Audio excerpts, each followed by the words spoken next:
A biotecnologia é fascinante porque ela nos proporciona ferramentas para produzir uma infinidade de produtos utilizando células.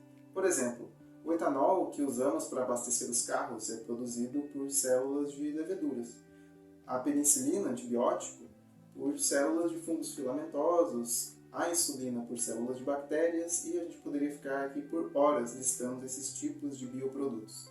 Tá, mas como funciona isso? Células são microscópicas, com funcionalidades complexas. Como que a gente vai conseguir controlá-las para produzir determinado produto, para depois conseguir separar, envasar e então comercializar? Se você quer saber mais sobre o assunto, fique aqui nesse vídeo, pegue seu café, seu chá, sua água ou a bebida de sua preferência, porque hoje nós vamos falar sobre as etapas de um bioprocesso.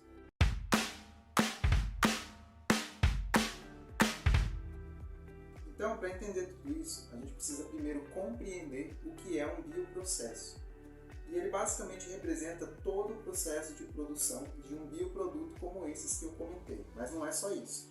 O bioprocesso pode ser dividido em várias partes que são chamadas de etapas de um bioprocesso. E essas etapas podem ser agrupadas em outras duas maiores e principais, que seriam as etapas de upstream e downstream. Esses nomes são palavras em inglês que, se a gente fosse traduzir ao pé da letra, significariam etapas rio acima e rio abaixo. Isso porque podemos pensar no bioprocesso como um fluxo, uma sequência de operações que levam a um produto final.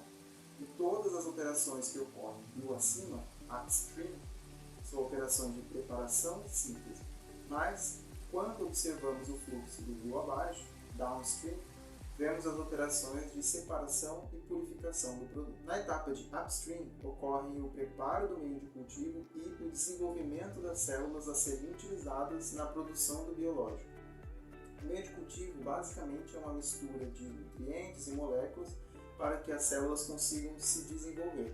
E a composição exata de um meio de cultivo pode ser essencial para que elas consigam produzir exatamente aquilo que queremos. Então, o meio de cultivo precisa ser hidratado, filtrado e esterilizado para que depois as células sejam adicionadas e se inicie a etapa de produção propriamente dita. Muitas vezes são necessários cultivos sucessivos só para aumentar o número de células para que depois se inicie a produção em bioreator. O cultivo em bioreator pode levar alguns dias a depender do que se está produzindo. Por isso, é muito importante que se faça o controle de variáveis que podem se alterar ao longo do processo, como o pH, temperatura e oxigenação, por exemplo. Além disso, existem modos de se operar um bioreator, e entre os diversos possíveis podemos trazer dois exemplos. O primeiro é o modo descontínuo.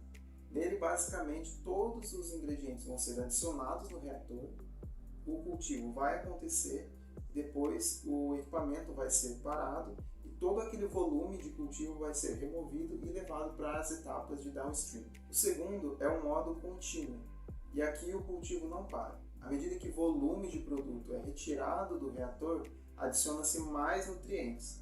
Cria-se um fluxo contínuo, que vem do rio acima e passa para o rio abaixo. No início da etapa de downstream, já se tem o produto produzido, mas ali ele vai estar misturado no meio de cultura, com várias outras moléculas que foram produzidas, que a gente chama de subproduto, ou ele vai estar dentro das células. Por isso, nessa etapa deve-se fazer a separação, purificação e quantificação do produto antes do invase. Existem várias técnicas que podem ser utilizadas nessa etapa, como por exemplo, filtração, decantação, cromatografias, testes colorimétricos com espectrofotômetro, testes de ELISA, Western blot. As opções são vastas e podem ser utilizadas em combinações e tudo depende do produto de interesse. Cada estratégia de purificação envolve a utilização de reagentes específicos, os quais devem ter uma boa qualidade para que o processo seja bem executado. A Merck é uma empresa de excelência que produz diversos destes e outros reagentes, além de produtos da área farmacêutica. Esse vídeo é uma parceria e é o terceiro de uma série de vídeos mensais intitulada Transferências de Bioprocessos. Mas voltando então à questão dos bioprocessos.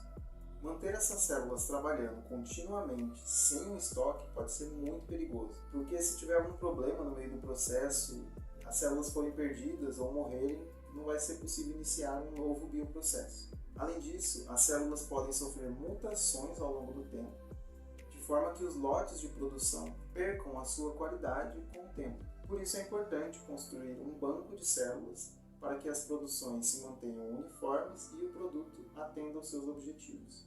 Para entender mais sobre bancos de células, confira o vídeo que publicamos no mês passado, onde falamos sobre plataformas de expressão e bancos de células. Então, os bioprocessos são complexos e envolvem muitas etapas para que uma matéria-prima seja convertida em um produto pronto para comercialização. Quando você for tomar uma vacina, um antibiótico ou quando for abastecer o seu carro com etanol, lembre-se, esse produto foi produzido pelo cultivo de células, separado, purificado, quantificado e envasado numa série de etapas em um fluxo de produção. Nós ficamos por aqui e se você aprendeu algo com esse vídeo, deixe aquela curtida e nos vemos no próximo vídeo com mais transferências de bioprocessos.